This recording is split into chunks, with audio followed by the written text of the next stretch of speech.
kegiatan Genbi itu banyak banget ya, dari BI-nya pun sendiri juga banyak. Nah, setelah pandemi hits everything, terus perbedaan kegiatannya gimana sih Mbak sebelum dan setelah pandemi ini untuk di Genbi sendiri?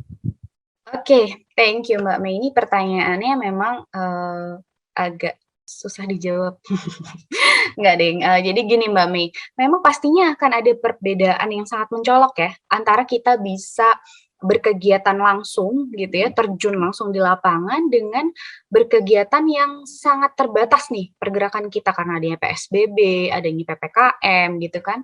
Dari mulai tahun lalu sampai tahun ini, mungkin sudah ya hampir 2 tahun ini kan kita kegiatannya tuh memang kebanyakan full online sih Mbak. Mulai dari workshop, kemudian capacity building-nya, kita sangat mengoptimalkan kegiatan-kegiatan yang berbasis online. Namun, kemarin kita juga sempat ya ada beberapa kegiatan yang memang terjun langsung ke lapangan ketika kondisi di lapangan ini memang sudah cukup memungkinkan dan kondusif gitu. Tapi tetap balik lagi Mbak Mi, teman-teman Genbi ini pasti akan berkonsultasi dulu dengan, pihak Bank Indonesia, apakah ini memang aman dilakukan, boleh dilakukan, seperti itu ya. Karena, ini kan kaitannya dengan kesehatan ya, kalau mereka terjun langsung ke lapangan gitu kan, misalkan kayak kemarin Bina Desa ya, Desa Trio ya, Bina Desa ini apakah kita boleh langsung, terjun seperti itu dan lain sebagainya. Kalau dari sisi kami sih memang mempertimbangkan kesehatan ya, terutama jadi prokes ini harus, dijalankan gitu ketika kita ingin melakukan kegiatan yang sifatnya offline. Tapi memang ya itu tadi Mbak Mi, karena ada keterbatasan kita optimalisasi di online-nya gitu. Jadi seluruh kegiatannya ini kebanyakan memang Satrio dan teman-teman bikin setup kegiatannya ini full online. Jadi mulai dari workshop yang menulis gitu kan, membuat poster dan lain sebagainya itu memang dilakukan secara online gitu. Karena ya kita harus bisa adaptif lah terhadap perkembangan saat ini ya. Dan memang kebanyakan kan saat ini memang orang-orang juga lebih nyaman gitu kan, lebih nyaman untuk dirinya sendiri dan merasa lebih aman untuk melakukan kegiatan itu secara online. Ditambah dengan ini sih Mbak, sebetulnya karena posisi teman-teman ini kan dari Sabang sampai Merauke ya, meskipun mereka ada di, sekolah di universitas yang ada di Jawa Tengah gitu kan. Ya mereka tersebar nih ke rumah masing-masing kan, pulang gitu kan, pulang ke kampung gitu. Jadi memang agak sulit ketika, harus melakukan kegiatan yang sifatnya ini offline. Karena teman-teman dari masing-masing universitas ini otomatis akan mencari teman-teman yang emang domisilinya ada di situ gitu kan. Sementara mungkin kebanyakan pengurus ini ada di luar Semarang, ada di luar Jawa Tengah gitu kan. Jadi untuk bisa mengoptimalkan itu dan tetap berkegiatan, dipilihlah online. Mungkin seperti itu sih Mbak Mei kalau dari saya. Mungkin Mas Satrio boleh menjelaskan nih lebih lanjut dari sisi Genbi sendiri nih, gimana nih Mas Satrio? Ya, monggo nih Mas. Oke, sebenarnya kalau berbicara tentang kegiatan cukup sedih ya Mbak Mei, Mbak Manda juga, karena saya kan kebetulan di 2019 sama 2020. 2019 kita bisa enjoy, kita bisa asik tanpa pandemi ya, kita banyak sekali kegiatan kita bareng-bareng. Satu Genbi kita ketemu dalam satu ruangan, dalam satu event. Tapi kemudian begitu kita transisi ke 2020, masa pandemi, bubar semua kan, beda semua kan. Kita harus full online, nggak bisa saling ketemu dan lain-lain gitu. Tapi tetap di sini kita sebagai Genbi bukan berarti kok pandemi ini terus menjadi penghalang buat kita, enggak gitu. Karena tetap ya tentang kita berpegang teguh pada fungsi kita, tentang bagaimana kita hadir menjadi solusi untuk masyarakat gitu.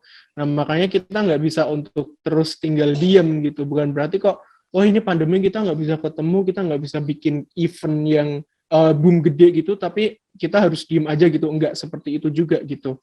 Jadi kita tetap harus bikin ya jadiin full online semua, atau bisa juga kita sesuaikan dengan kondisi yang ada. Katakanlah gini, misal contoh kemarin kita ada yang namanya Genbi mengajar gitu. Oke, dulu ketika kita Genbi mengajar ya kita bareng-bareng dari Undip, dari UNES atau dari mana, kita geruduk nih satu sekolah, kita ajar ke mereka tentang rupiah, kita kasih tahu mereka tentang bagaimana ciri uang rupiah dan lain-lain. Biasanya seperti itu, kita ke SD-SD, kita ke madrasah-madrasah seperti itu. Tapi ketika kita dihadapkan pada situasi online, otomatis hal seperti itu tidak bisa dilaksanakan. Pertama, memang kita nggak bisa kumpul-kumpul. Kedua, SD-nya juga libur gitu kan. Mereka sekolah di rumahnya masing-masing juga gitu, sehingga tidak bisa dilaksanakan. Nah, maka dari itu kita kemarin modifikasi nih. kita memanfaatkan teman-teman kita nih yang benar tadi kata Mbak Manda tersebar dari Sabang sampai Merauke. Silakan teman-teman bikin kegiatan itu di lingkungan kalian masing-masing, karena biasanya kalau di lingkungan kan itu kan prokesnya juga lebih bisa dipantau kan, Mbak semua. Jadi dari mulai bagaimana prokesnya, terus kemudian kesehatannya gimana, dan ketika dalam satu daerah itu menjadi sebagai hal yang lebih mudah untuk dijangkau dan dipantau. Nah makanya kita terjunkan tuh teman-teman di situ, semua wajib nih, semua Genbi mereka wajib bikin yang namanya Genbi mengajar terkait dengan rupiah, ciri keaslian uang rupiah itu di tempatnya masing-masing, di lingkungannya masing-masing. Skopnya nggak harus yang gede-gede banget, cuma 3, 5, atau 10 anak aja udah cukup, atau kurang dari itu juga masih nggak apa-apa gitu. Yang penting apa? Yang penting ini loh, anak-anak di lingkungan kalian tetap mengerti tentang rupiah itu seperti apa, ciri keasliannya seperti apa gitu, sehingga mereka bisa macam itu justru lebih masif loh gitu. Karena kita lihat sisi positifnya ketika kita kemarin cuma dari kita duduk satu sekolah, ya udah cuma satu sekolah itu yang paham. Tapi ketika kita terjunkan semua teman-teman nih dari Sabang sampai Merauke, jangkauan kita nggak cuma satu daerah, tapi satu Indonesia gitu. Nah itu menjadi salah satu hal positif yang coba kita ambil gitu dari kegiatan-kegiatan yang kita laksanakan dengan modifikasi-modifikasi. Pun demikian dengan kegiatan yang lain kayak tadi webinar, ada workshop juga. Kemarin sempat ada workshop kayak bikin sesuatu gitu, ya udah di shoot aja gitu sambil dilihat sama teman-teman bareng-bareng kayak gitu. Ya memang kalau sedih ya cukup sedih sih, karena kita nggak bisa saling ketemu ya, kita nggak bisa ketemu bareng-bareng, karena kan sangat menyenangkan ya apabila kita main 500-an orang lebih ya, kita tersebar, terus kita bisa ketemu, kita bikin event bareng-bareng, bakal segede apa eventnya gitu kan. Tapi kan ya keadaannya seperti ini, kita coba untuk mengerti dan memahami gitu, apalagi lokasinya juga, bahkan kita Genbi Semarang, tapi kita juga banyak tersebar juga, ada teman-teman yang dari Untidar Magelang, dari IAIN Salatiga, dari Kudus juga UMK sama IAIN, yang mana tentunya akan sangat berisiko lah apabila kita saling bertemu gitu di masa pandemi ini. Ini bukan berarti kita nggak mau bertemu ya, tapi kita menjaga diri kita masing-masing terlebih dahulu sih. Gitu. Nah makanya hal-hal modifikasi-modifikasi seperti itu, dari mulai online, kemudian berfokus di daerahnya masing-masing, atau mungkin terkadang kita hybrid juga. Nah itu menjadi sebagai solusi yang supaya kita tetap ada memberikan kebermanfaatan untuk masyarakat sekitar gitu sih Mbak Mei, Mbak Manda. Oke, menarik banget ya. Semoga pandemi segera berakhir ya teman-teman ya.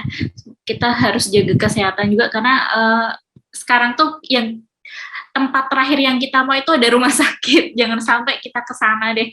Mending kita jaga diri biar kita bisa siap berwisata ke Bina Desa yang nanti dipersiapkan oleh Genbi dan BI ini. Nah, lalu lanjut nih, mungkin yang ini untuk Mas Satrio sih. Apa sih perkembangan yang dirasakan dari Mas Satrio setelah menjadi bagian dari penerima beasiswa BI? Oke, kalau perkembangan tentunya sangat luar biasa sekali, mengubah diri saya secara pribadi maupun secara komunitas ya yang bersama-sama. Karena ini sebenarnya merangkum dari semua yang sudah disampaikan tadi sih, terkait dengan berbagai macam program-program yang diberikan dan lain-lain gitu. Paling simpel, kita dapat relasi lah pasti, kita dapat teman-teman baru, kita dapat kenalan-kenalan baru gitu dari berbagai macam universitas dengan jumlah yang sangat fantastis. Kalau di Semarang sendiri sudah 500-an orang lebih gitu. Apalagi kalau kita aktif juga di Genbi yang skupnya lebih gede, di Genbi Jateng ataupun di Genbi Nusantara gitu yang secara nasional, itu bakal lebih wow lagi kan pastinya. Nah maka dari itu pastinya kita dapat teman-teman baru lah gitu, kita dapat teman-teman baru, dapat sudut pandang baru ketika diskusi, yang itu menjadikan tentunya kita bisa menjadi lebih terbuka lagi dengan perbedaan dan yang lain kayak gitu. Nah terus kemudian yang kedua tentunya self improvement, itu sudah pasti ya. Dari semua yang kita bicarakan tadi sepertinya itu mengarahnya lebih ke self improvement semua gitu, tentang bagaimana diri saya sebagai penerima beasiswa Bank Indonesia dan teman-teman yang lain di Genbi itu bisa ditingkatkan lagi kemampuannya dalam berbagai macam hal, dari mulai public speakingnya, kemudian pengorganisasiannya karena kita ada organisasi juga, manajemen eventnya, terus kemudian kewirausahaan dan berbagai macam hal yang lain lah yang sudah pasti didapat gitu, kayak tadi di-mention Mbak Manda juga terkait dengan penulisan dan lain-lain seperti itu. Terus kemudian juga kesempatan banyak banget untuk kita, yang mana kita bisa bergabung nih dalam berbagai macam eventnya BI juga gitu. Seperti kemarin teman-teman banyak juga yang dilibatkan dalam beberapa event BI, ada yang dari UMKM Gayeng dilibatkan juga, ada beberapa kegiatan-kegiatan yang memang dilibatkan juga nih teman-teman untuk ngebantuin, dan coba nih ngerasa gimana sih kerja as a profesional gitu, bagaimana bekerja secara langsung gitu, itu kan menjadi sebuah poin plus juga. Terus termasuk juga beberapa kegiatan yang lain kayak tadi sharing dengan gubernur dan lain-lain, yang mana itu nggak bakal didapatkan lah selain dari penerima beasiswa Bank Indonesia. Kapan lagi kan kita bisa ngobrol sama orang yang tanda tangan di duit kita kayak gitu. Nah makanya hal-hal semacam itu tentunya juga melatih kemampuan kita, melatih mental kita dan lain-lain. Terus kita juga pastinya lebih mengerti terkait dengan kebijakan BI, kemudian terkait dengan sistem pembayaran dan lain-lain, yang mana selain kita mengerti, tapi kita juga bisa sharing nih ke orang-orang yang lain tentang apa sih kebijakan-kebijakannya, yang itu tentunya akan memudahkan kehidupan kita nantinya kayak gitu. Nah, itu menjadi sebagai sesuatu hal yang penting juga gitu. Dan yang terakhir yaitu menjadi portofolio yang sangat menarik, kayak yang aku bilang tadi nih, karena tidak semua orang nih bisa dapat beasiswa Bank Indonesia, cuma orang-orang dalam tanda kutip terpilih aja nih gitu yang bisa dapat beasiswa Bank Indonesia. Tentunya itu menjadi sebuah portofolio yang menarik sekali nanti untuk mendukung lah masa depannya nanti seperti apa gitu. Tapi kalau mau diringkas secara overall, aku secara pribadi merasakan kebermanfaatan yang sangat luar biasa dan menjadikan diri aku ini lebih baik setelah menerima beasiswa Bank Indonesia. Karena mungkin ketika aku nggak jadi penerima beasiswa Bank Indonesia, aku nggak bisa jadi orang yang sampai di titik ini gitu. Dan mungkin itu juga dirasakan sama teman-teman yang lain tentang bagaimana kebermanfaatan yang dirasakan lah sebagai penerima beasiswa Bank Indonesia. Mungkin itu aja sih Mbak Mei, simpelnya, ringkasnya seperti itu. Karena kalau mau di detail panjang ya nggak apa-apa kalau teman-teman mau dengerin sampai besok mungkin gitu. Oke Mas Satrio, menarik banget ya. Sekarang nih last question buat Mbak Manda sama Mas Satrio. Ada nggak sih pengalaman kalian sebagai pembina dan penerima beasiswa BI yang berkesan sampai sekarang?